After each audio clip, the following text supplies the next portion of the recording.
आज आपण दुंद किल्ला बघण्यासाठी आलो आहोत. ह्या किल्ल्याचा वापर टेहळणीचा किल्ला म्हणून केला जात असे. आजूबाजूच्या परिसरात धुंद्या डोंगर या नावाने हा किल्ला प्रसिद्ध आहे. हा किल्ला मालेगाव पासून 30 किलोमीटर अंतरावर तर सटाणापासून अवघ्या 17 किलोमीटर अंतरावर आहे. किल्ल्यावर वरती जाण्यास सुरुवात केली. वरती जाण्यासाठी JCPने रस्ता करण्यात आलेला आहे. या ठिकाणी काही दिवसांनी शिडी बसवण्यात येणार आहे. या साईडला इथपर्यंत रस्ता कोरलेला आहे. या मंदिरापासून आपण वरती चढण्यासाठी सुरुवात केली होती. अजून आपण अर्ध्यापर्यंतही आलेलो नाहीयेत. अजून खूप वरती चढायचे. या किल्ल्याच्या काही अवशेष आपल्याला दिसून येतात. भिंती दिसत आहेत आपल्याला.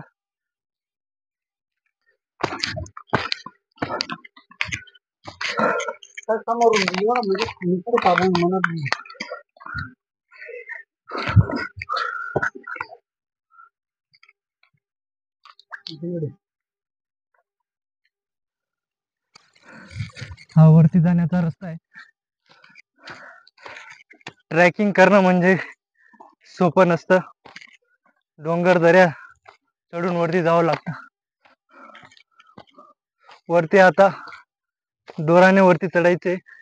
वरती जाण्यासाठी रस्ता नाहीये.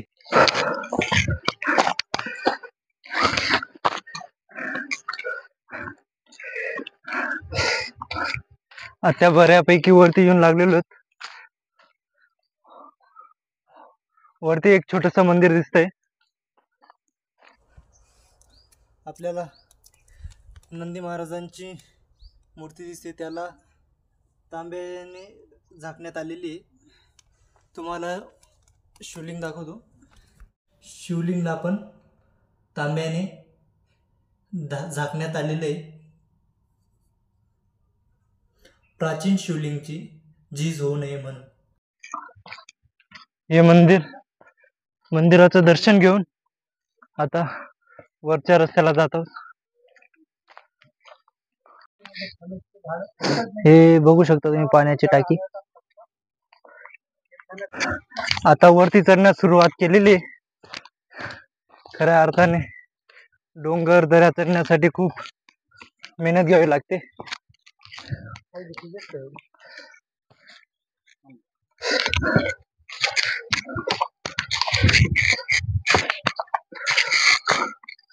वरती जात आहोत.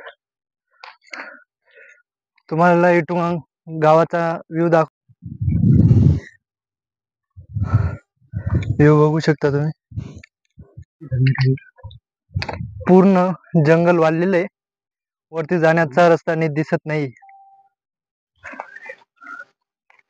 मातीचे घर बघू शकता तुम्ही. इथे नक्कीच कोणी ना कोणी राहत असेल. वरती ना अजून एक आहे.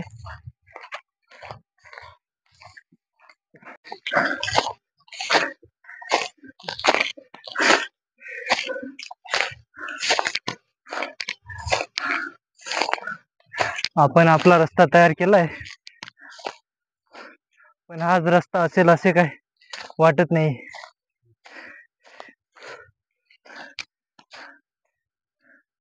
खूप दमलेलो आहे.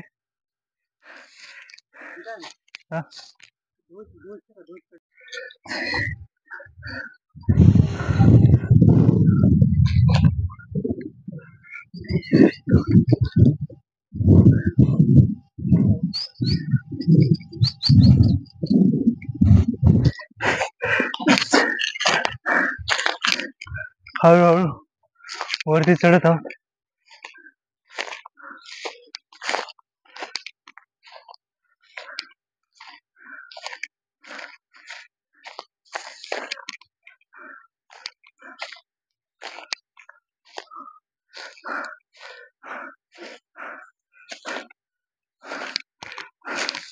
आलो असं वाटतंय की आलो आम्ही वरती.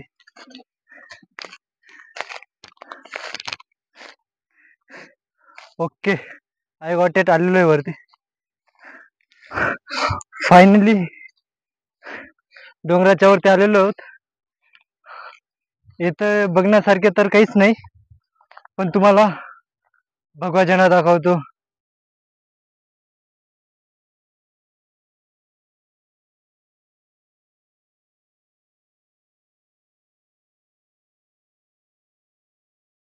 खाली उतरत असताना आपल्याला एक पाण्याचं टाके दिसलेलं आहे.